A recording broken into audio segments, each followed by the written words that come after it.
She helped a struggling kid eat his lunch at a charity event. The video went viral. What she didn't know: the boy's father was the most powerful mafia boss in Chicago, and her simple act of kindness just painted a target on her back. Now the only safe place left is behind his walls. The fork clattered against the plate for the third time. Alessandro Moretti didn't flinch. He'd learned not to. But from across the crowded cafe, he watched his son Marco's trembling hand struggle with the simple act of eating, and something inside his chest tightened like a fist. "Mr. Moretti, perhaps I could." The event coordinator hovered nearby, her smile plastic and uncomfortable. "No." Alessandro's voice was quiet, but sharp enough to cut. The woman retreated. This charity lunch had been a mistake. Alessandro had only agreed because the mayor personally asked, and refusing would have raised questions he didn't need right now. The Riverside Cafe buzzed with Chicago's elite: politicians, businessmen, society wives dripping in diamonds. They stuffed their faces with overpriced salmon while pretending to care about disabled youth programs. None of them looked at Marco. Not really. They'd glance, then quickly look away, as if his cerebral palsy might be contagious. Alessandro's jaw tightened. He'd built an empire on fear and respect, but he couldn't protect his son from pity. Marco dropped the fork again. His face flushed red with frustration, that familiar look of defeat creeping into his 15-year-old eyes. Alessandro started to rise from his seat when, "Hey there, buddy. That salmon's putting up quite a fight, huh?" A young woman in a simple black waitress uniform appeared at Marco's side. She couldn't have been more than 23, with dark curly hair pulled into a messy bun and the kind of genuine smile Alessandro hadn't seen in years. Before Alessandro could wave her off, she knelt down. Actually knelt, bringing herself to Marco's eye level. "I'm Rosa," she said, completely ignoring the nervous whispers around her. "Mind if I tell you a secret?" Marco blinked, caught off guard. He managed a small nod. Rosa leaned in conspiratorially. "I hate salmon. Like, seriously hate it. But you know what? I bet if we team up, we can take it down together. What do you say?" The corner of Marco's mouth twitched. Almost a smile. Alessandro found himself frozen, watching this stranger do what dozens of trained professionals couldn't. She was treating Marco like a person, not a problem. "Okay, strategy time," Rosa continued, picking up the fork with easy confidence. "We're gonna go for that piece right there. See it? The one that looks like it's trying to escape. On 3. 1. 2-inch. She paused dramatically. 3. Marco tried to say it, the word coming out garbled but enthusiastic. Rosa guided a piece to his mouth with practiced ease, but it didn't feel clinical. It felt normal, like she was helping a friend, not performing a duty. "Victory," Rosa announced, and Marco actually laughed. A real, genuine laugh that made Alessandro's throat constrict. When was the last time he'd heard that sound? Around them, the cafe had gone quieter. People were watching now, but differently. Not with pity. With something else. "You're pretty strong, you know that?" Rosa said, loading another bite. "My little brother has CP2. He's 9. Kid's got an arm like a cannon. Knocked out my front tooth playing catch last summer." She pointed to her smile. "See? Fake. Cost me $300. Marco's eyes widened with delight. "Yeah, brutal, right? So I know you're tougher than you look," she winked. "This salmon doesn't stand a chance." Alessandro watched, transfixed. His son, the boy who barely made eye contact with strangers, who shut down in crowds, was engaged. Smiling. Trying to tell Rosa something about his physical therapy. She listened like every word mattered. "No way." Rosa gasped at something Marco communicated. "You can do 30 minutes on the standing frame now?" "Dude, that's incredible. My brother maxes out at 10 and then acts like he climbed Mount Everest." 20 minutes passed. Alessandro didn't move from his position against the wall, watching this young waitress turn lunch into laughter. She never once looked at him, never tried to impress the men everyone else in the room feared. She only cared about Marco. When the plate was empty, Rosa high-fived Marco, carefully positioning her hand so he could actually connect with it. Absolutely crushed it, she declared. Same time next week for round 2. Marco's nod was vigorous. Rosa stood, ruffled his hair gently, and only then seemed to remember the rest of the world existed. Her eyes met Alessandro's for just a second. She gave a small, slightly embarrassed shrug, as if to say, "Just doing my job." Then she disappeared back into the kitchen before he could even say thank you. Alessandro sat back down next to Marco, who was still grinning, more animated than he'd been in months. Dad, she was. Cool. Marco managed, the words slow but clear. Yes, son. She was. Across the room, Alessandro noticed several people with their phones out. Great. The last thing he needed was attention. But when he glanced at Marco's face, still lit up with joy, he decided it didn't matter.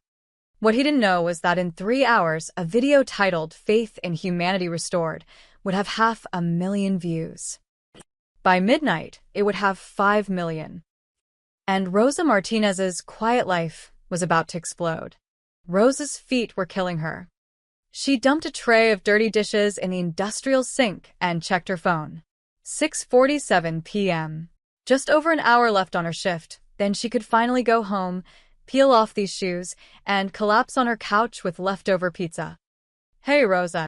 Jenny, one of the other waitresses, burst through the kitchen door, her eyes wide. Did you see it? See what? Rosa scrubbed at a stubborn spot on a plate. The video.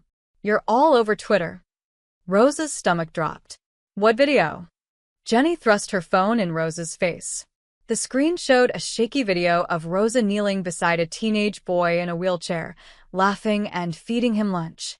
The caption read, "This waitress just restored my faith in humanity." Rosa's heart hammered. Oh no. No, no, no. Oh yes. Jenny squealed. Girl, you've got like 1,000,000 views already. Look at the comments. Rosa didn't want to look at the comments. She wanted to disappear into the walk-in freezer and hide until this all went away. But Jenny was already scrolling, reading aloud. This made me cry. We need more people like her. That smile on the kid's face. I'm not crying, you're crying. Jenny, please. Wait, there's more. Someone said you should get a raise. Oh, and this person wants to nominate you for some humanitarian award. Jenny looked up, beaming. Rosa, you're famous. Famous. The word made Rosa's mouth go dry. She didn't want to be famous. She just wanted to pay her rent, help her mom with bills, and maybe save enough to take a real vacation someday. She'd helped that kid because that's what you do. You help people.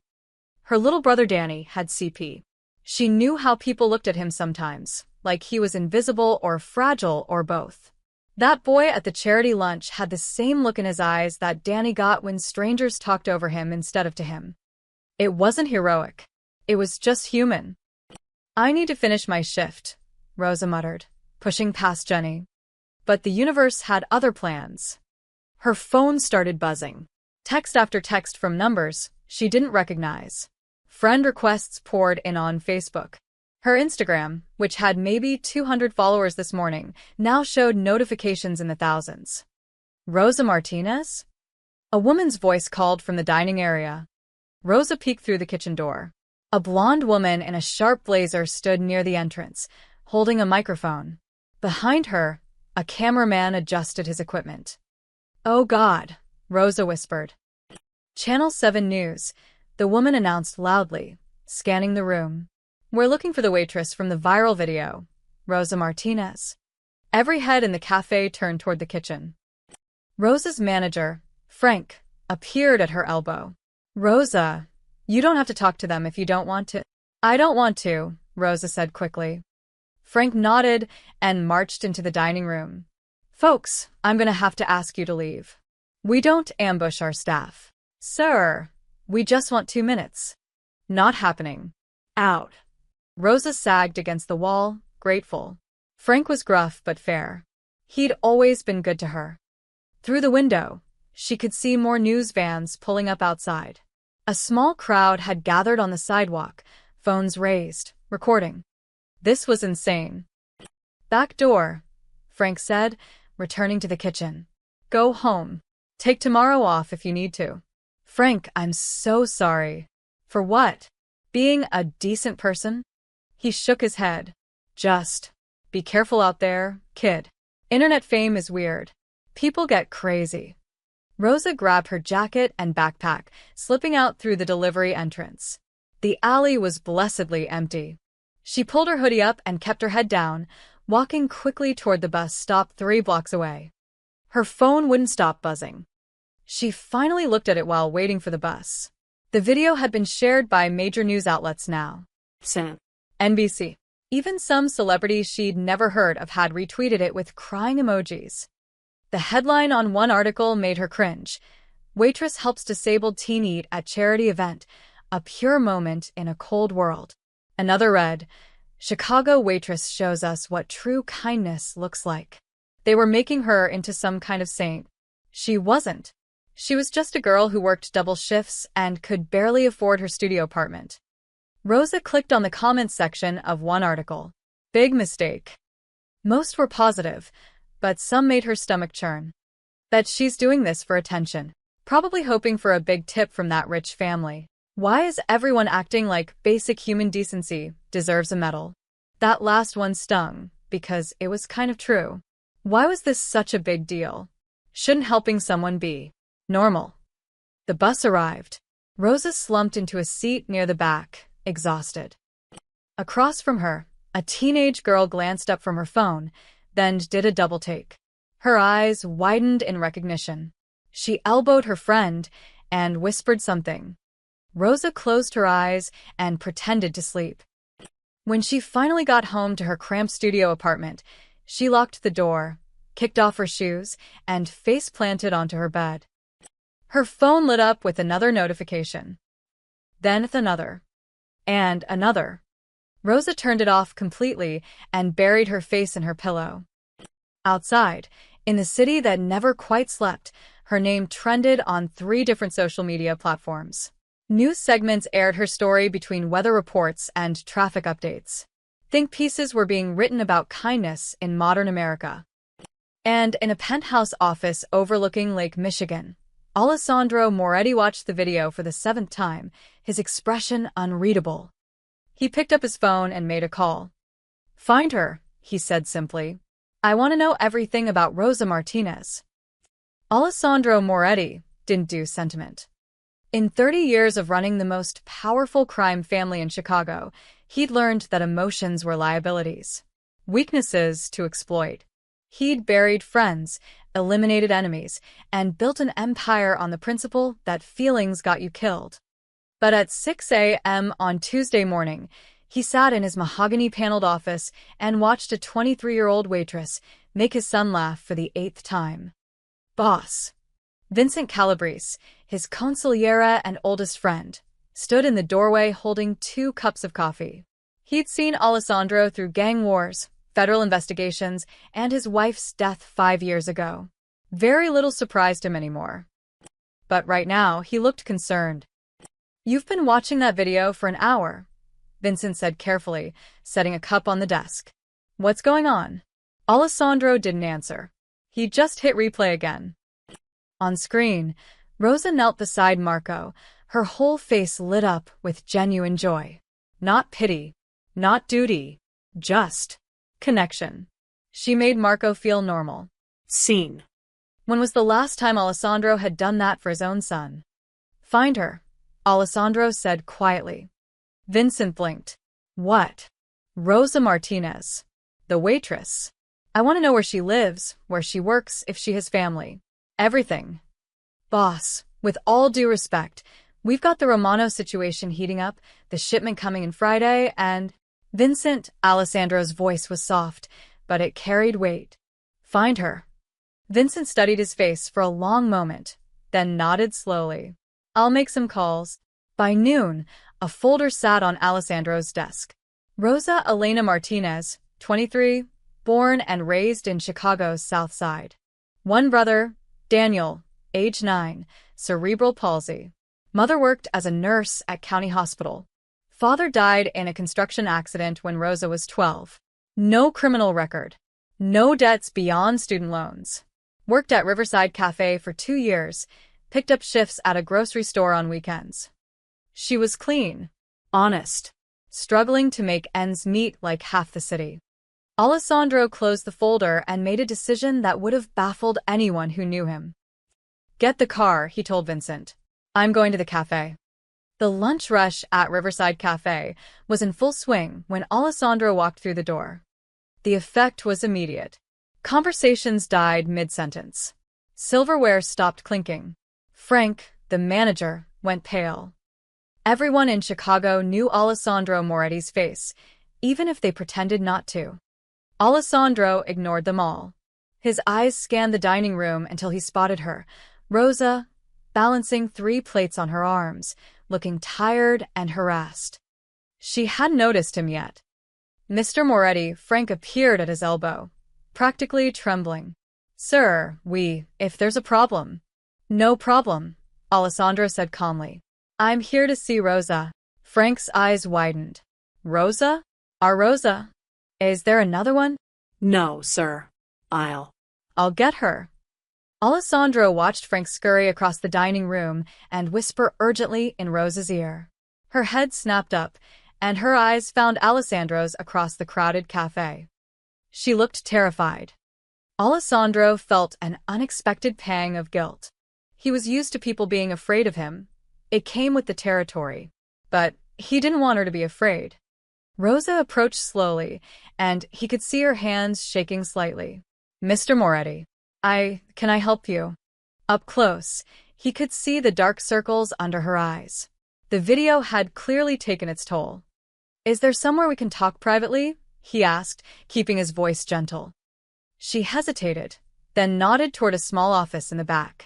They walked past tables of gawking customers, Rosa very aware that every eye in the room was on them. The office was cramped, barely enough room for a desk and 2 chairs.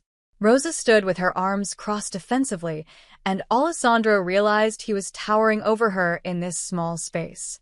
He sat down first, making himself less intimidating. You're probably wondering why I'm here, he began. Look, if this is about the video, I didn't know anyone was recording, Rosa said quickly. I wasn't trying to, I didn't do it for attention or... Rosa, he held up a hand, stopping her. I'm not here because I'm angry. I'm here to thank you. She blinked. Thank me? My son hasn't laughed like that in 3 years, Alessandro said, and he was surprised by the rawness in his own voice. Not since his mother died. Yesterday, you gave him something I couldn't. You made him feel like a regular kid. Not a disability. Not a burden. Just. Marco. Rosa's defensive posture softened. He's not a burden. He's a great kid. You spent 20 minutes with him. Yeah, and in those 20 minutes, I could tell, she shrugged. He's got a good sense of humor. He's smart. He needs people to give him a chance, to actually see him. Alessandro felt something crack in his chest. This waitress, this stranger, understood his son better than most of the people in Alessandro's life. Why'd you help him? He asked. Really? Rosa met his eyes directly, no fear now. Because my little brother Danny has CP. And I know what it's like when people treat him like he's invisible. Or broken, her voice firmed. Marco's not broken. He just eats differently. So I helped him eat. That's it. Nothing special. But it was special. At least to Alessandro. You have a good heart, he said quietly. Rosa shifted uncomfortably. I'm just a waitress, Mr. Moretti. You're more than that, he stood, reaching into his jacket. Rosa tensed, but he only pulled out a business card. If you ever need anything, and I mean anything, call this number. She took the card hesitantly. I don't understand. You helped my son. I don't forget that. He moved toward the door, then paused. And Rosa? Be careful. The internet makes people famous fast. Not everyone who comes looking for you will have good intentions. He left her standing there, confused and clutching his business card. Outside, Vincent waited by the car. How'd it go? Alessandro slid into the back seat. Put a security detail on her. Discreet. I don't want her to know. Boss. Just do it, Vincent. As they pulled away, Alessandro looked back at the cafe one last time. He had a feeling Rosa Martinez's life was about to get a lot more complicated. And he was going to make damn sure she survived it. Rosa thought yesterday was bad. She was wrong. By Wednesday morning, her full name, workplace, and even her neighborhood had leaked online. Some internet detective had pieced together clues from the video's background and her social media profiles. Now everyone knew exactly where to find her. The cafe's phone rang constantly. Frank stopped answering after the 15th call from reporters. "Rosa, I need you to take the week off," Frank said when she arrived for her shift at 10 a.m. He looked exhausted. Paid. "This is getting out of control." "Frank, I can't afford." "I said paid." His voice was firm but kind. "Look outside." Rosa peered through the window. At least a dozen people with cameras and recording equipment crowded the sidewalk. A news van idled at the curb. Several cars she didn't recognize were parked across the street, their occupants watching the cafe entrance. Her stomach knotted. "This is insane." "It'll die down," Frank said, though he didn't sound convinced. "These things always do. Just lay low for a bit." But laying low was impossible when your face was everywhere. Rosa tried to leave through the back entrance, but two bloggers were waiting in the alley. Rosa Martinez. A young woman with a ring light attached to her phone rushed forward. "I'm from Chi-Town Tea. Can we talk about the video? How does it feel to be an inspiration?" "I'm not. I just need to get home," Rosa said, pulling her hood up. "Just 5 minutes. My followers are dying to know." A man appeared beside Rosa, so suddenly she gasped. He was tall, broad-shouldered, wearing a dark suit and sunglasses despite the overcast sky. "The lady said no," he stated flatly. The blogger took a step back. "Who are you?" Lost, the man's hand settled on Rosa's elbow, guiding her firmly toward a black SUV parked at the alley's end. "Come on." "Wait, I don't." Rosa tried to pull away, but his grip was gentle yet unyielding. "Mr. Moretti sent me," he said quietly. "You're safe. I'm just getting you home." Rosa's mind raced. Alessandro Moretti had sent someone to protect her. The man opened the SUV's door. Rosa hesitated, every stranger danger warning from childhood screaming in her head. But the bloggers were approaching again, phones raised, and the idea of dealing with more questions made her decision easy. She got in. The drive to her apartment building was silent. The driver, she didn't catch his name, kept checking the mirrors, taking random turns like he was making sure no one followed them. "This is really necessary?" Rosa asked. "You'd be surprised," he replied. When they pulled up to her building, he handed her a phone. "A burner, by the looks of it. Speed dial 1 reaches me." "2 reaches, Mr. Moretti. You see anything suspicious, anyone makes you uncomfortable, you call." "I can take care of myself," Rosa said, but she took the phone anyway. "I'm sure you can, ma'am. But sometimes even capable people need backup." He waited until she was inside before driving away. Rosa's apartment felt like a prison by Thursday afternoon. She'd barely slept. Every time her eyes closed, she imagined cameras outside her window or strangers knocking on her door. Her real phone was now useless. She'd turned off notifications after the 1,000th message from people she didn't know. Some were kind. Most wanted something. Interview requests. Podcast invitations. A brand wanted her to promote their cookware. Someone offered her $5,000 for exclusive rights to her story. Another email, poorly spelled and vaguely threatening, said she was a fake trying to get famous off a disabled kid. That one made her cry. Rosa was microwaving leftover ramen when someone knocked on her door. She froze. "Rosa?" "It's me, Jenna from 3B. Rosa relaxed slightly. Jenna was her neighbor, a grad student who occasionally borrowed sugar. She opened the door. Jenna stood there with her phone out, recording. "Oh my God," you answered. Jenna squealed. "Rosa, my TikTok followers have been begging me to get you on camera. Can you just say hi? Maybe talk about what inspired you to." Rosa shut the door in her face. "Come on," Jenna called through the wood. "I'll split the ad revenue with you." Rosa slid down to the floor, her back against the door, and put her head in her hands. This wasn't her life. She was nobody. She worked 2 jobs, sent money to her mom, and tried to save enough to maybe take a night class eventually. She wasn't built for this. The attention, the scrutiny, the constant feeling of being watched. Her phone, the burner, rang. She stared at it, then answered. Hello. Rosa, it's Alessandro Moretti. His voice was calm, steady, somehow reassuring. My man tells me you made it home safely yesterday. Your man practically kidnapped me from an alley. He protected you from harassment. There's a difference, a pause. How are you holding up? Rosa laughed bitterly. My neighbor just tried to film me for TikTok. I've got 17 missed calls on my real phone. Someone on Twitter said I'm probably running a scam. So, living the dream. I'm sorry, Alessandro said, and he sounded like he meant it.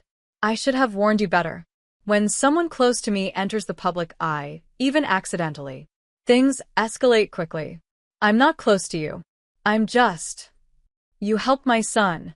That makes you important to me. His tone shifted, became more serious. Rosa, I need you to listen carefully. Some people might try to use you to get to me. You need to be careful who you trust right now. Are you trying to scare me? I'm trying to keep you safe. There was something in his voice, a weight that made Rosa believe he'd seen things she couldn't imagine. Dark things. I didn't ask for this, she whispered. I know. But it's happening anyway, Alessandro exhaled. I have a proposition for you. Come to my home tomorrow. Bring your mother and brother if it makes you feel safer. We'll talk, really talk, about how I can help. No obligations. No cameras. Just a conversation. Rosa wanted to say no.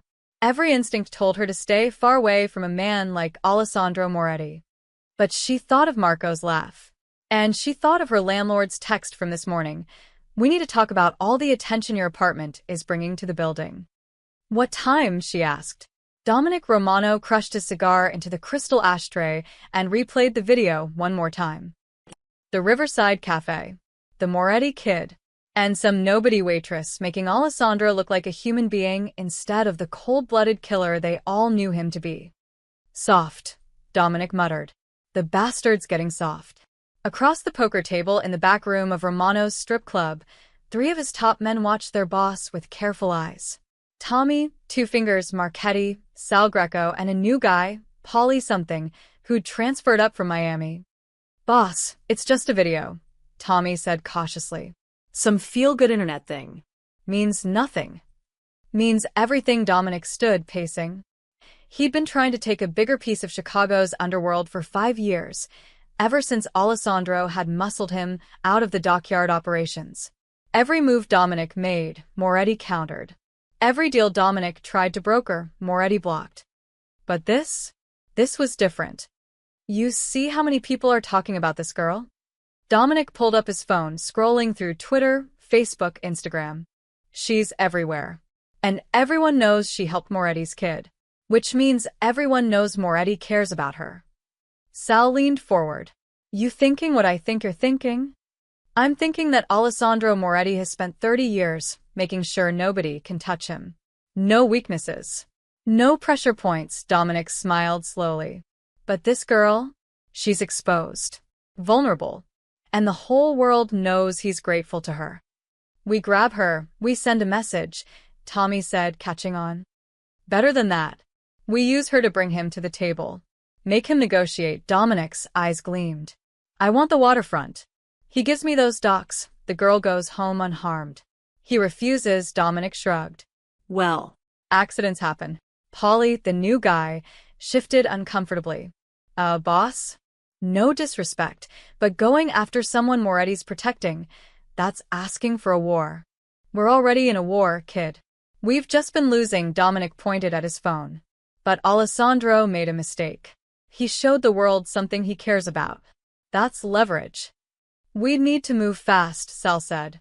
Before he locks her down completely. Then we move fast. Dominic turned to Tommy. I want eyes on her. Where she lives, where she works, when she's alone. Get photos. I want to know her routine inside and out. Tommy nodded. I'll put Frankie and DeMarco on it. And, Tommy, make sure they're discreet. Last thing we need is Moretti's guys spotting surveillance. They're professionals, boss. Dominic picked up a cigar, relit it, and stared at the frozen image of Rosa's smiling face on his phone screen. Alessandro Moretti thinks he's untouchable, Dominic said quietly. Let's teach him different. The photographs arrived on Alessandro's desk Friday morning. Vincent laid them out in a grim line. Rosa leaving her apartment building. Rosa at a bus stop. Rosa walking alone down a dark street, clearly unaware she was being watched. Each photo was time-stamped, each one taken from a different angle. Professional work. And that's what made Alessandro's blood run cold. Romano. Alessandro's voice was dangerously quiet. Has to be, Vincent pointed to one photo. This angle, that's from the building across from her apartment. Someone rented a unit there, probably under a fake name. They've been watching her for at least 2 days. Alessandro studied each image, his jaw tightening. In every photo, Rosa looked tired, stressed, vulnerable. An easy target. Where are our guys? Rotating shifts. We've had someone on her since Tuesday, but Vincent hesitated. Boss, we're stretched thin. The Romano situation, the shipment security, the meeting with the Italians next week. We can't put a full detail on a civilian without raising questions. She's not just a civilian anymore. She's not family either, Vincent said carefully. People are already talking. You visited her at work. You sent Tony to drive her home. Now surveillance photos from Romano? This is escalating fast. Alessandro stood, walking to the floor-to-ceiling windows overlooking Lake Michigan. The water was gray and choppy, reflecting his mood. How many men does Romano have? 20, maybe 30 soldiers. Half of ours, but they're hungry. Reckless, Vincent joined him at the window. If they're watching Rosa, they're planning something. We need to make a decision. What kind of decision? Either we pull back, stop protecting her, let this blow over naturally, or we bring her in. Full protection. But if we do that, Vincent trailed off. If we do that, we're admitting she matters, Alessandro finished. Which makes her an even bigger target. Exactly. Alessandro thought of Marco's face in that video. Pure joy. The kind of happiness Alessandro hadn't been able to give his son despite all his power and money. Rosa had given Marco that gift without asking for anything in return. And now she was in danger because of it. Double her security detail, Alessandro said. I don't care how stretched we are. Put Tony and Marcus on her full-time. If Romano's people get within 50 feet of her, I want to know about it. Boss. And, Vincent, send Romano a message. Let him know that anyone who touches Rosa Martinez answers to me directly. Make it clear. Vincent nodded slowly. What about the girl? She's supposed to come here tomorrow. You really think that's wise? Bringing her deeper into this. Alessandro turned from the window. She's already in this. At least here, behind these walls, I can keep her safe. And if she says no? If she wants nothing to do with us? Then we protect her anyway, Alessandro's voice was steel. I don't care if she never speaks to me again. I won't let Romano use her to get to me. Vincent gathered the photographs, but Alessandro stopped him. Leave one, Alessandro said. Vincent raised an eyebrow but left a single photo, Rosa at the bus stop, looking over her shoulder, like she could feel eyes on her. After Vincent left, Alessandro sat at his desk and studied the image. He'd built his empire on one simple rule: never show weakness. But watching Rosa help his son, seeing her genuine kindness in a world full of calculated moves and hidden agendas that had cracked something inside him. And now that crack might get her killed. Alessandro picked up his phone and texted Tony, "Stay close tonight. Romano's moving." The response came immediately, "Copy that, boss. She's secure." Alessandro set down his phone and looked at the photo again. "I'm sorry," he said to the empty office. Tomorrow, he'd have to tell Rosa the truth. Helping Marco had painted a target on her back. And the only way to keep her safe might be to pull her completely into his world. The Moretti estate wasn't what Rosa expected. She'd imagined something dark and imposing, all iron gates and security cameras, like a fortress. Instead, the sprawling property in Lake Forest looked almost peaceful. Manicured gardens, a stone fountain, trees that had probably been growing for 100 years. It could have been any wealthy family's home, except for the armed guards at every entrance. Tony, the man who'd driven her from the alley 2 days ago, opened her car door. "Mr. Moretti is waiting in the garden room. This way, ma'am." Rosa's mother had wanted to come, but Danny had physical therapy this morning. So Rosa was alone, walking through a mansion that probably cost more than she'd earn in 10 lifetimes, about to have a conversation that terrified her. The garden room was beautiful, glass walls overlooking a private courtyard, comfortable furniture, and warm afternoon light streaming in. Marco sat in his wheelchair near the window, and his face lit up when he saw her. "Rosa!" His voice was excited, clearer than it had been at the cafe. "Hey, buddy." Rosa's anxiety melted a little. She walked over and gave him a high five. "How've you been?" Good, Dad said. "You were coming." I didn't believe him. "Well, here I am," Rosa smiled. "You been behaving? Eating your vegetables?" Marco made a face that made her laugh. "Miss Martinez," Alessandro's voice came from the doorway. He wore a simple dark sweater and slacks, less intimidating than the suit from the cafe, but his presence still filled the room. "Thank you for coming. Mr. Moretti, please sit." He gestured to the couch. "Can I get you something? Coffee? Tea. I'm fine. Thanks." Rosa sat, very aware of how out of place she felt. Alessandro settled into a chair across from her, and for a moment, no one spoke. Marco wheeled closer to Rosa, content just to be near her. "I owe you an apology," Alessandro began. "I didn't realize how much that video would disrupt your life." "It's not your fault," Rosa said, though part of her wondered if it kind of was. "Actually, it is. People in my line of work, they pay attention to who I care about. And I made it very clear that I'm grateful to you." Alessandro's expression was serious. "That's made you visible to people you don't want to be visible to." Rosa's stomach tightened. "The photos." Alessandro's eyes sharpened. "You know about those? Someone left an envelope under my door yesterday. Pictures of me walking around my neighborhood." Rosa's voice shook slightly. "No note.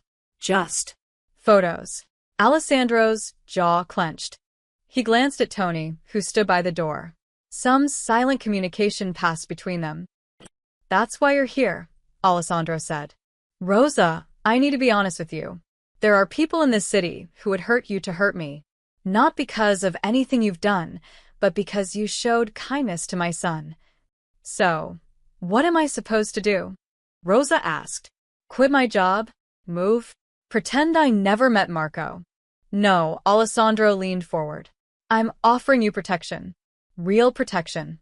A job, if you want it, helping with Marco's care. You'd live here on the estate, completely safe. Your family too, if they're willing." Rosa blinked. "You want me to move in here?" "I want you to be safe," Alessandro corrected. "Marco's therapists are excellent, but they don't connect with him the way you did. He's been asking about you every day since the lunch." Rosa looked at Marco, who was watching her hopefully. "I know what you're thinking," Alessandro continued. "You're thinking that getting involved with someone like me is dangerous. And you're right. But I'm telling you, you're already involved. The question is whether you face it alone or with my protection." "This is insane," Rosa whispered. 3 days ago, I was just a waitress." "You're still just a waitress," Alessandro said gently. "But circumstances have changed. And I'm trying to help you navigate them." Rosa stood, pacing to the window. Her mind raced. Living here would mean safety, sure. But it would also mean stepping into a world she didn't understand. A world where people left threatening photos under doors and armed guards were normal. "What about my mom?" she asked. "My brother? They'd be protected too. I can arrange security for them, or they can live here with you. Whatever makes you comfortable. And my job at the cafe? You'd work here. With Marco. The pay would be..." Alessandro named a figure that made Rosa's knees weak. It was triple what she made now, plus room and board. She could pay off her student loans, help her mom retire early, get Danny the best therapists. but at what cost? Rosa, Alessandro said quietly, I'm not asking you to become part of my business. I'm offering you a safe place and meaningful work. Marco needs someone who sees him, not his limitations. That's you. Rosa turned to look at Marco, who was trying hard to read her expression. Do you want me here? She asked him directly. Marco's nod was immediate and enthusiastic. Yes. You're cool. You don't Treat me like a baby. Rosa's heart squeezed. How could she say no to that? But how could she say yes? I need time, she said finally. to think, to talk to my family. Of course, Alessandro stood. Take all the time you need. But Rosa? Until you decide, you're still under my protection. My men will keep you safe whether you work for me or not. Why? Rosa asked. Why do you care this much? Alessandro looked at his son, and his expression softened in a way Rosa suspected few people ever saw. Because you gave me back something I thought I'd lost, he said quietly. You gave me hope that Marco could have a normal life, that he could be happy. He met her eyes. That's not something I can repay, but I can try to protect you, even if you walk away right now. Rosa nodded slowly, overwhelmed. As Tony drove her home an hour later, Rosa stared out the window at the city passing by. Her quiet life was gone. That was clear now. The only question was whether she'd face what came next alone or behind the walls of the Moretti estate. She had no idea which choice would save her, or which one would destroy her. Rosa thought sleeping on the decision would help. It didn't. By Saturday morning, her phone, the real one she'd finally turned back on, exploded with notifications. She scrolled through them with growing horror. Chicago Gossip Daily had posted an article at 2 a.m. Moretti's mystery woman, more than just a good Samaritan. The article was filled with speculation and thinly veiled insinuations. It noted how quickly Alessandro had visited the cafe, how Rosa had been seen entering his estate alone, how sources close to the family suggested Marco's caregiving was just a convenient cover story. The comment section was vicious. She knew exactly what she was doing. Probably planned the whole thing. Gold digger vibes. Acts sweet, targets a mob boss with a disabled kid. Classic. I feel bad for the kid. She's probably using him to get to the father's money. Rosa felt sick. By noon, 3 more gossip sites had picked up the story. Someone had found her old Instagram photos and was analyzing them for clues about her relationship with Alessandro. A YouTube channel did a 15-minute breakdown of the original video, pointing out how Rosa strategically positioned herself in frame. It was all lies. All of it. But the internet didn't care about truth. Rosa's phone buzzed. A text from Frank. Don't come in tomorrow.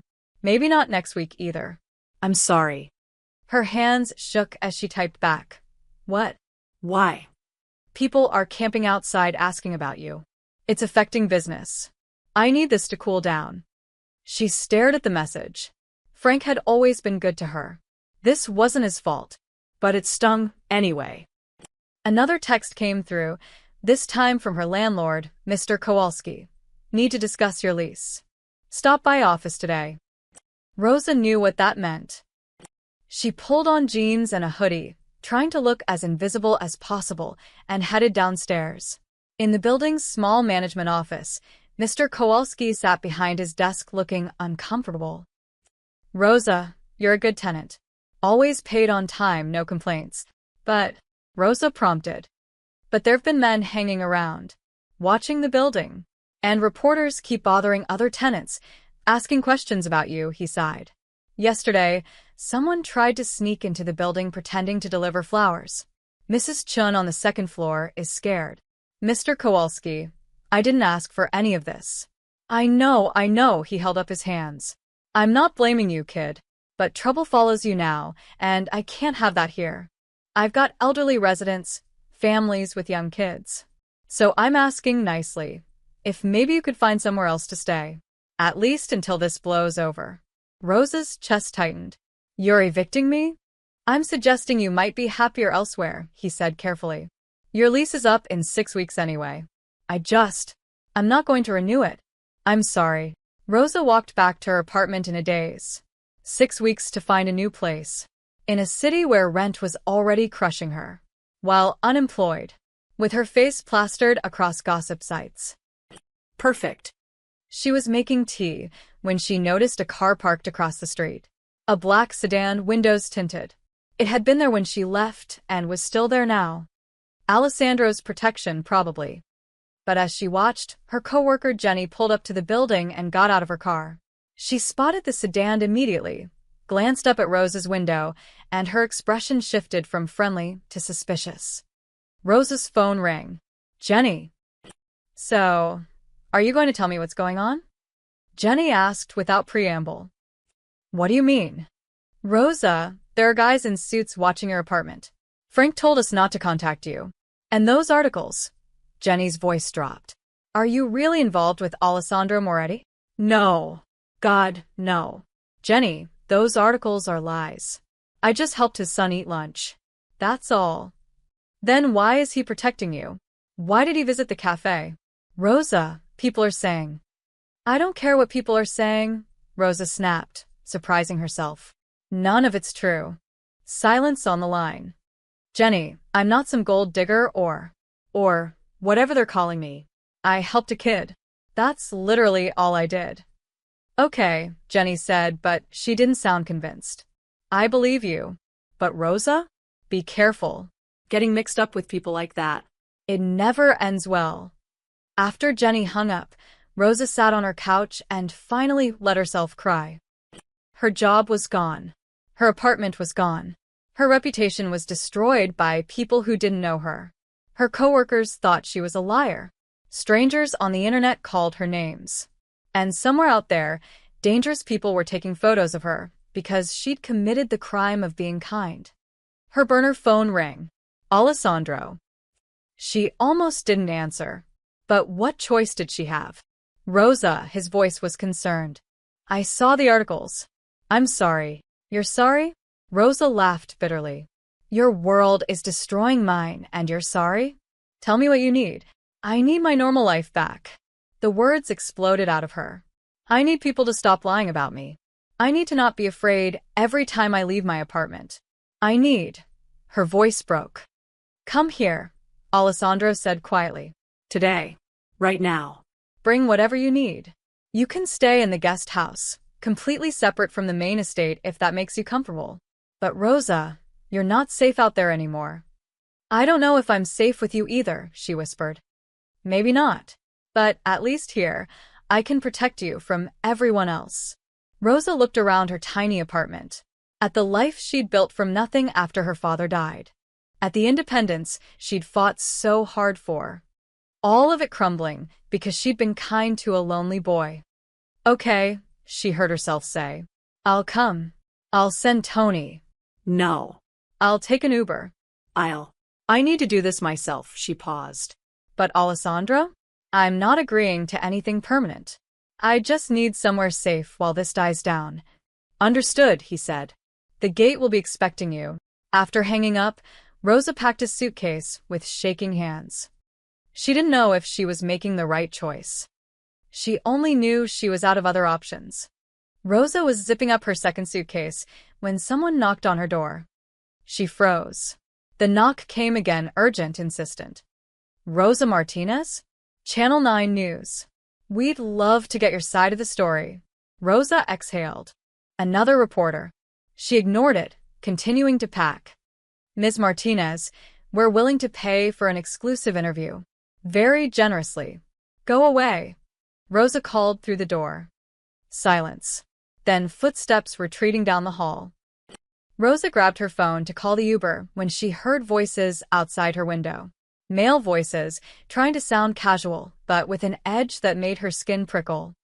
She moved to the window carefully, peering through the blinds. 3 men stood on the sidewalk below, not quite looking up, but clearly watching her building. They wore casual clothes, jeans, jackets, but something about their posture was wrong. Too alert. Too focused. One of them pulled out a phone and spoke into it. Rosa's heart hammered. These weren't reporters. Movement caught her eye. The black sedan that had been parked across the street suddenly pulled forward, cutting off the three men's path. Two men in dark suits emerged quickly. Tony and another man Rosa didn't recognize. She couldn't hear what they were saying, but body language told the story. Tony stepped into the space of one of the men, aggressive, territorial. The other suit moved to block any escape route. The three men tried to play it casual, hands up, backing away. But Tony grabbed one by the jacket, yanking him close, saying something that made the man's face go pale. Then, just as quickly as it started, it was over. The three men hurried to a beat-up sedan and sped away. Tony looked up at Rosa's window, gave a small nod, and returned to his position. Rosa's legs felt weak. She sat on her bed, trying to steady her breathing. Those men had been coming for her. She knew it in her bones. Her burner phone rang. She jumped, then answered. "Rosa, are you all right?" Alessandro's voice was tight with tension. "What? How did you?" Tony just called. "Are you hurt?" "No, I'm fine. I'm inside."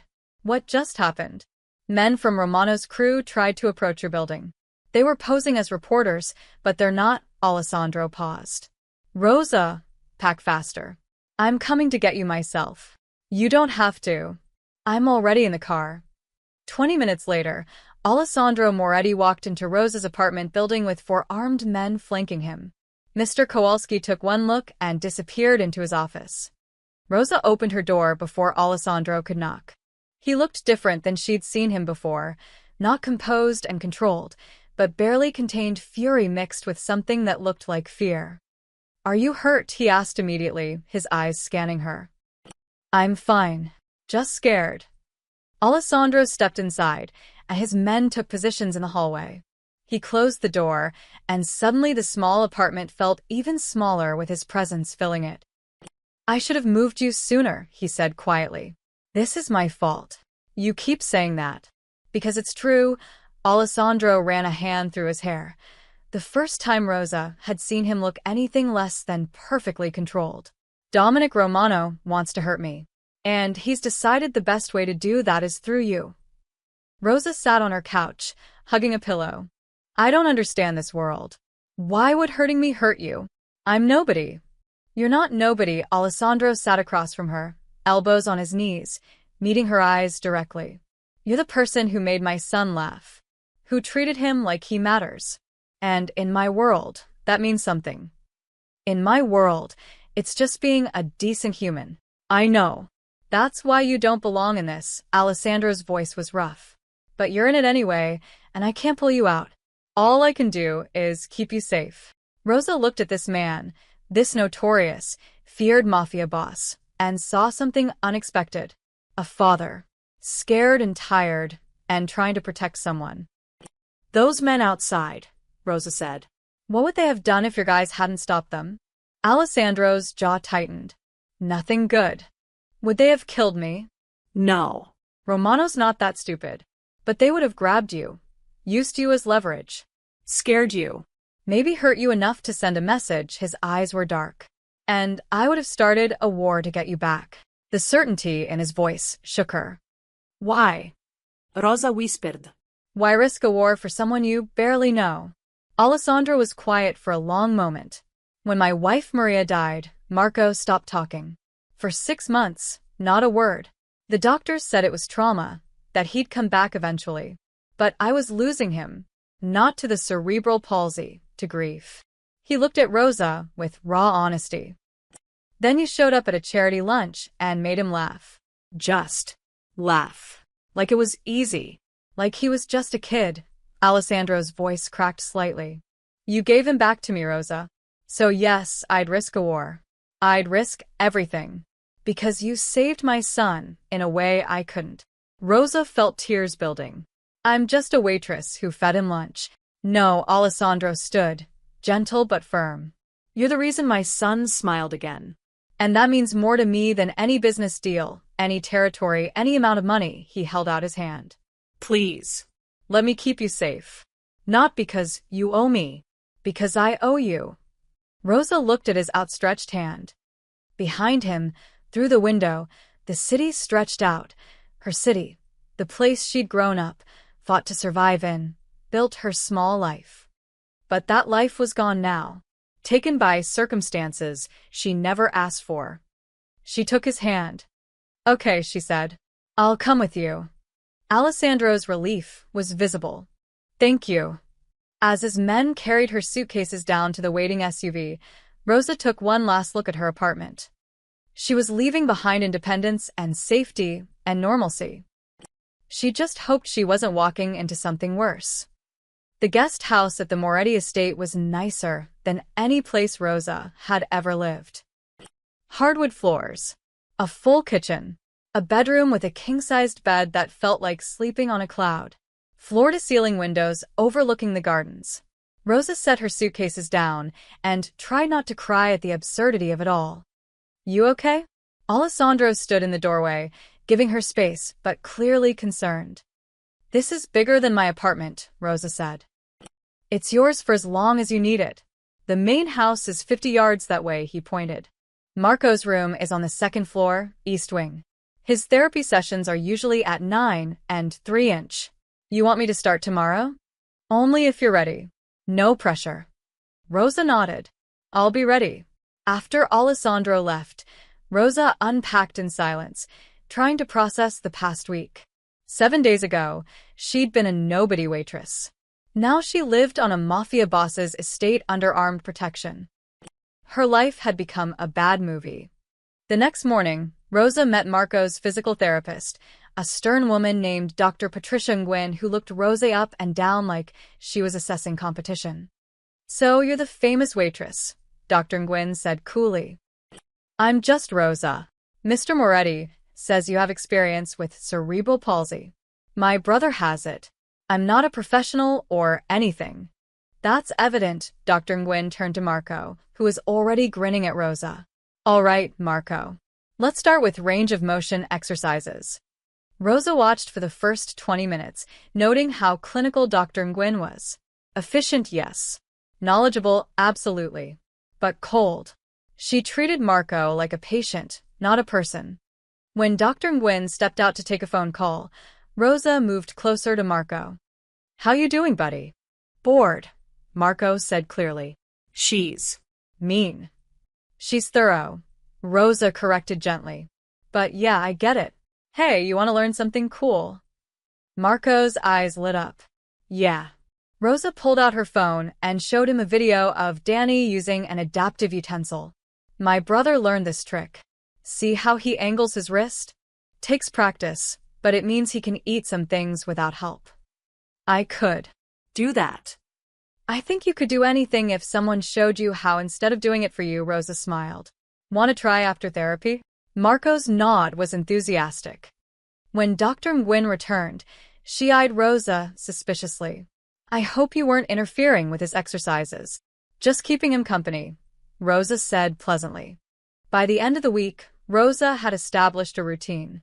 She'd attend Marco's morning therapy, then spend the afternoon working with him on practical skills. They practiced eating techniques, worked on his grip strength with simple games, and really talked about his life. Marco opened up in ways that surprised everyone. "Mom used to read to me," he told Rosa one afternoon while they practiced with adaptive utensils. "Every night. Harry Potter." "Your dad doesn't read to you?" Marco shook his head. "Too busy. Or too sad. I think. I remind him of her." Rosa's heart ached. "I'm sure he doesn't see it that way." "Maybe." Marco managed to spear a piece of melon on his fork. "You remind me of her." How she listened. Rosa had to blink back tears. "Well, I'm listening now. And look at you go. That's 3 bites in a row you've done yourself." Marco beamed with pride. Not everyone in the household was impressed. Rosa heard the whispers. Alessandro's men watched her constantly, and their opinions were mixed. Vincent, the consigliere, observed her with cautious interest. One evening, he approached her in the garden. "You're good with the boy," he said. "Thank you. Question is, why? What's your angle?" Rosa bristled. "I don't have an angle. I like Marco. He's a good kid." Everyone has an angle in this world. Then maybe I'm not from your world, Rosa shot back. Vincent studied her for a long moment, then nodded slowly. Maybe you're not. That might be exactly what this family needs. But others were less accepting. Tony kept his distance, professional but cold. And Marco's previous aide, an older woman named Greta who'd been reassigned, made sure Rosa knew she was unwelcome. You think you're special because the boss likes you? Greta cornered Rosa in the kitchen one morning. Girls like you come and go. Marco needs consistency, not some flavor of the month. I'm not trying to replace you. You already have. Greta's eyes were hard. And when you leave, because you will, that boy will be heartbroken. You think about that while you're playing caregiver. The words stung because there was truth in them. What happened when this all ended? When Romano backed off and Rosa could go back to her real life? Would she break Marco's heart by leaving? Alessandro watched it all from a distance. He stood at his office window, observing Rosa and Marco in the garden below. She was teaching Marco to throw a ball, adapting the game to his abilities, cheering every success like it was an Olympic victory. She's a natural, Vincent said, joining him at the window. She is. The men are split. Half think she's genuine. Half think she's playing an angle. What do you think? Alessandro asked. Vincent was quiet for a moment. I think she's the first person in 3 years who's made Marco feel normal. That's worth something. It's worth everything, Alessandro corrected quietly. Below, Marco laughed at something Rosa said, and Alessandro felt that familiar tightness in his chest. Boss, you're getting attached, Vincent warned. To both of them. I know. That's dangerous. Alessandro turned from the window. Everything worth having is dangerous, Vincent. You taught me that. I also taught you not to show weakness. Maybe I'm tired of being invincible. Alessandro looked at his oldest friend. Maybe I want my son to have someone who makes him laugh. Is that so wrong? Vincent sighed. No, boss. It's not wrong. It's just complicated. Everything in our world is complicated. Alessandro returned to his desk, but his mind stayed in the garden with his son and the waitress who was slowly becoming indispensable. He knew Rosa was temporary. She'd made that clear. But watching Marco thrive under her care, Alessandro realized something terrifying. He didn't want her to be temporary anymore. And that was the most dangerous feeling of all. Rosa had argued against the botanical garden trip. It's too public, she told Alessandro that morning. After everything with Romano, Marco needs to live his life, Alessandro said firmly. He's been cooped up for 3 years. You've given him confidence. Let him use it. So here they were on a sunny Tuesday afternoon, surrounded by spring flowers and families enjoying the Chicago Botanic Garden. Marco was thrilled, pointing out different plants, asking Rosa questions about everything. Tony and Marcus flanked them, 2 more guards trailing behind. Discreet but present. Rosa tried to relax, but something felt off. Rosa, look. Marco pointed to a butterfly garden ahead. Can we go there? Absolutely. Rosa pushed his wheelchair down the path, smiling at his excitement. This was good for him. Alessandro was right. They were admiring the monarchs when Rosa noticed the van. White. Generic. Parked in a service area near the garden's maintenance shed. Nothing unusual about it, except it had been there when they arrived 20 minutes ago, and the driver was still sitting inside. Not reading his phone. Not sleeping. Just watching. Rosa's stomach tightened. Tony, she said quietly, not taking her eyes off the van. That vehicle. Service area. How long has it been there? Tony followed her gaze, his posture immediately shifting. I'll check it out. Wait, Rosa's instinct screamed. Marco, buddy, let's go look at those roses over there.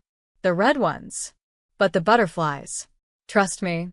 The roses are cooler. Rosa turned his chair, steering away from the open courtyard and toward a more sheltered path lined with hedges. Her heart pounded. Marcus moved closer. What did you see? Van's been stationary too long. Drivers watching us, not working. Rosa kept her voice calm for Marco's sake, but her hands gripped the wheelchair tighter. And look, 3 o'clock. 2 men by the fountain. They've been keeping pace with us.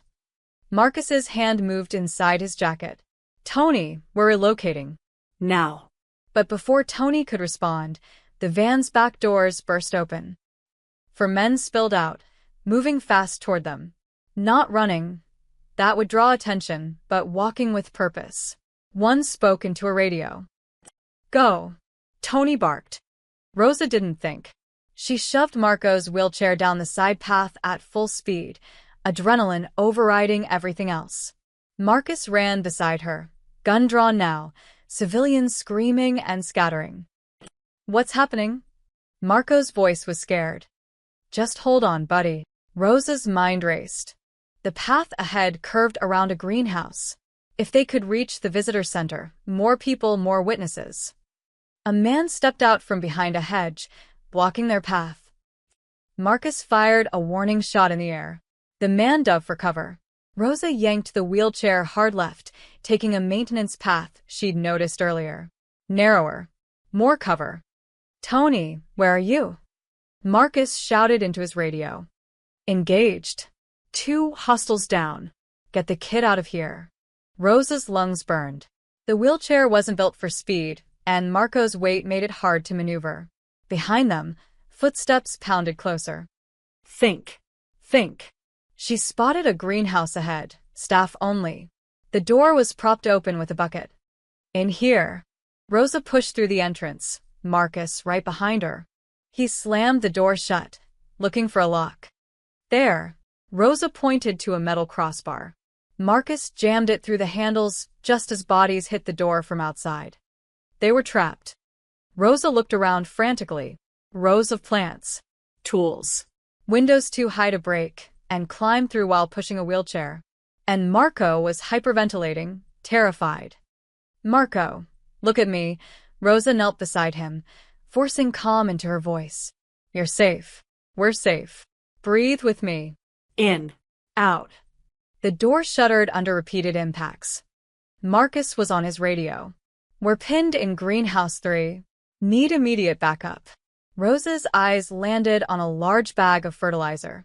Then the industrial sprinkler system overhead. An idea formed, crazy, but maybe their only chance. Can you shoot that? She pointed to the sprinkler valve on the wall. Marcus looked at her like she was insane. What? Just trust me. He fired. Water exploded from every sprinkler head, drenching everything in seconds. Rosa grabbed the fertilizer bag, tore it open, and dumped it near the door. When they come through, the floor will be slick, she explained rapidly. They'll slip. We run for the back exit there. She pointed to a service door she'd spotted.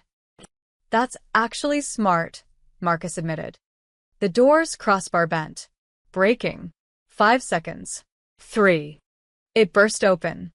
The first man threw hit the wet fertilizer, and his feet flew out from under him. He crashed hard. The second man tried to stop, slipped, fell backward into the third. Now. Marcus grabbed Marco's wheelchair. Rosa ran ahead, shoving open the service door. They emerged into blinding sunlight and straight into Tony and 6 other armed men. Get down, Tony shouted.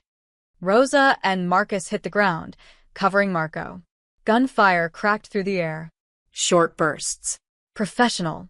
When Rosa looked up, 3 men were face down on the ground, hands behind their heads. It was over. Alessandro arrived 7 minutes later, tires screeching, his face a mask of cold fury. He swept past his men, past the detained attackers, straight to Marco. Are you hurt? His hands checked his son for injuries, gentle despite the terror in his eyes. I'm okay, Dad. Rosa saved me.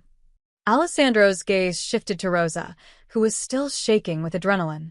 He stood, closed the distance between them, and for one moment she thought he might actually embrace her.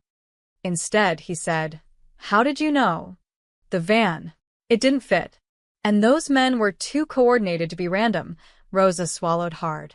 I grew up in a rough neighborhood. You learn to spot trouble.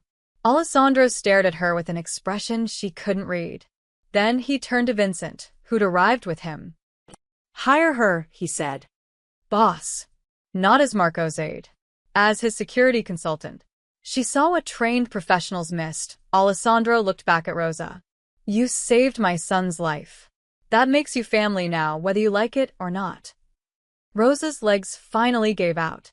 She sat down hard on the grass, the reality of what almost happened crashing over her. Marco wheeled closer, reaching for her hand. Thank you, he whispered. Rosa squeezed his hand back, unable to speak. She'd stopped being just a waitress weeks ago. Today, she'd become something else entirely. The dining room at the Moretti estate could seat 20 people easily. Tonight it held 12. Rosa sat at the long mahogany table, acutely aware that she was the only woman present and, definitely, the only person wearing a simple dress from Target. Every man here wore expensive suits, their faces hard with experience and secrets. She recognized some of them.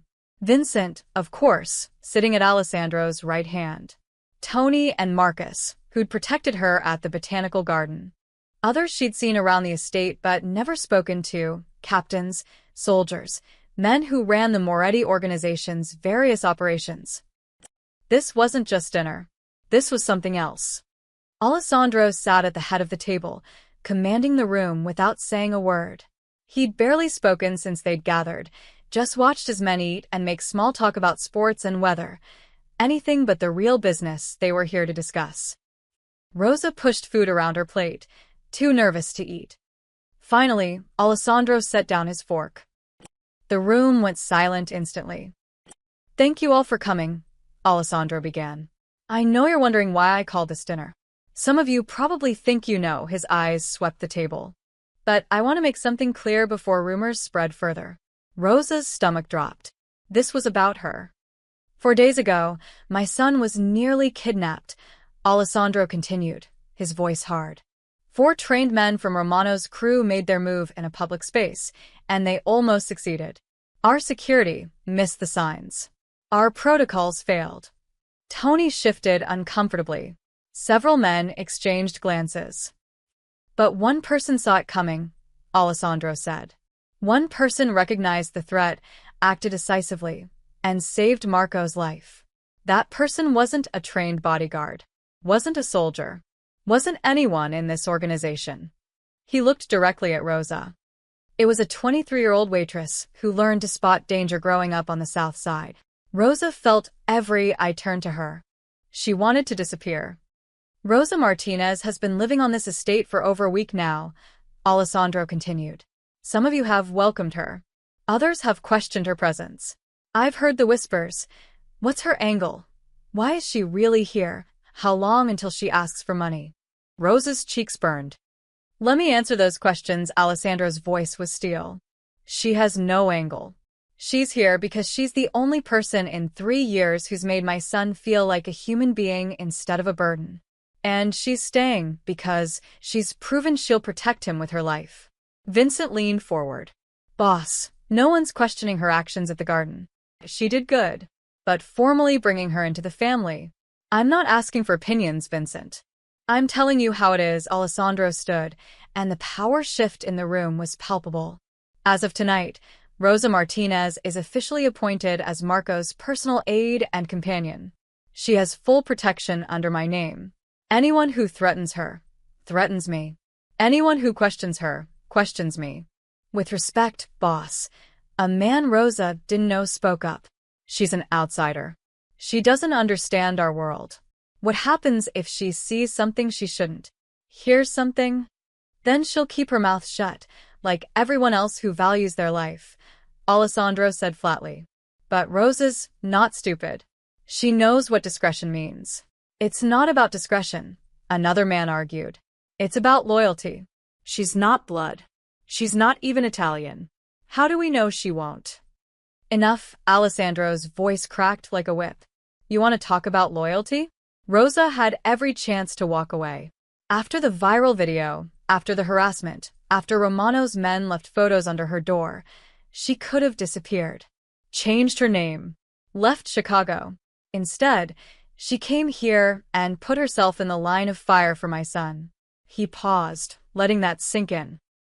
Half the men in this room would have run, if given the choice. She stayed. So don't talk to me about loyalty. Silence. Heavy and uncomfortable. Alessandro turned to Rosa, his expression softening. I know you didn't ask for this. You wanted a quiet life, a normal job, to help your family.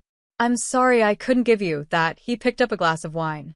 But if you're willing to stay, to really stay, you'll have my complete protection. My resources. My family support. You'll be safe. Your mother will be safe. Your brother will get the best therapy money can buy. Rosa's throat tightened. Alessandro. You don't have to decide tonight, he said gently. But if you say yes, you're one of us. Completely. That means protection, but it also means responsibility. Can you handle that? Rosa looked around the table at these dangerous men, then thought of Marco upstairs, probably reading Harry Potter with his nurse, waiting for Rosa to come say goodnight like she did every evening. She thought of how Marco had hugged her after the botanical garden incident, how he'd whispered, "You're my hero," in his halting voice. She thought of Alessandro's face when he'd arrived at the garden, pure terror that he'd lost his son. These weren't just criminals. They were a family, flawed and violent and complicated, yes, but family. And somehow, she'd become part of it. I can handle it, Rosa said, her voice steadier than she felt. Alessandro raised his glass. Then it's official. Rosa Martinez is under Moretti protection. Anyone have a problem with that? No one spoke. Good. Alessandro smiled, a real smile that transformed his entire face. Welcome to the family, Rosa. Vincent raised his glass reluctantly, and others followed. To Rosa, the room echoed. Rosa lifted her own glass with shaking hands, feeling the weight of what she'd just agreed to. She'd come to this estate as a temporary refuge. Now she was leaving this dinner as something she never imagined. A member of the Moretti family. For better or worse, her old life was truly over. And somehow, despite everything, that didn't terrify her as much as it should have. The grand ballroom of the Drake Hotel glittered like something from a fairy tale. Rosa stood in front of the full-length mirror in her guest house, barely recognizing herself. The midnight blue gown, selected by Alessandro's personal stylist, fit perfectly, elegant without being ostentatious. Her hair was swept up, simple diamond earrings catching the light. She looked like she belonged in this world. The realization was both thrilling and terrifying. You look beautiful, Marco said from the doorway, dressed in a sharp suit, his wheelchair polished to perfection. You clean up pretty nice yourself, buddy, Rosa smiled, but her hands shook slightly. I don't know if I can do this. Yes, you can, Marco wheeled closer. You're the bravest. Pezzoni no. 2 weeks. That's all it had been since the botanical garden, since the formal dinner. 2 weeks of intensive media training, etiquette lessons, and learning to navigate a world she'd only seen from the outside. Alessandro had spared no expense transforming her from waitress to whatever she was now. But tonight was the real test. The annual Children's Medical Charity Gala, Chicago's elite gathering to raise money for pediatric health care. The same crowd that had attended the lunch where this all began. Only now Rosa wasn't serving them. She was one of them. Ready. Alessandro appeared, devastatingly handsome in a tuxedo. His eyes softened when he saw her. You look stunning. I look terrified. That too, he offered his arm. But you're not alone. The moment they entered the ballroom, cameras flashed like lightning. But this time, the press wasn't hunting Rosa, they were celebrating her. Rosa! Over here. You look amazing. Rosa, how does it feel to be Chicago's newest philanthropist? Is it true you're funding a new adaptive sports program? That had been Alessandro's idea. Give them a story they can celebrate instead of speculate about, he'd said. So they'd announced Rosa's foundation, funded by the Moretti family, to provide resources for families with special needs children. The headlines had been glowing. From waitress to warrior, Rosa Martinez's inspiring journey. Rosa smiled for the cameras, one hand on Marco's shoulder, while Alessandro stood slightly behind them. Protective. Proud. Inside the ballroom, the transformation was complete. People who'd whispered about her 2 weeks ago now approached with warm smiles and congratulations. Politicians shook her hand. Society wives complimented her dress. Business moguls asked about her foundation's mission. And Marco, her Marco, absolutely glowed. Rosa, this is Senator Chin, Marco said, his speech clearer than it had ever been. He'd been practicing with a new speech therapist. He wants to support our foundation. It's wonderful what you're doing, the senator said warmly. My nephew has cerebral palsy. Access to adaptive equipment changes life. Rosa watched Marco engage in the conversation, his confidence soaring. He wasn't hiding anymore. Wasn't the invisible boy in the corner while adults talked over him. He was participating. Living. Across the room, Alessandro stood with Vincent, watching. You did good, boss, Vincent said quietly. The kid's a different person. Rosa did that. Not me. You brought her into his life. That counts, Vincent paused. You know people are talking. About you and her. Alessandro had heard the rumors. That Rosa was more than just Marco's aide. That the mafia boss had fallen for the waitress. The tabloids would love that story. The truth was more complicated. He watched Rosa laugh at something Marco said, her whole face lighting up with genuine joy. She'd given him back his son. She'd made Marco believe in himself again. She'd done what millions of dollars in therapy couldn't do. She'd made Marco feel normal.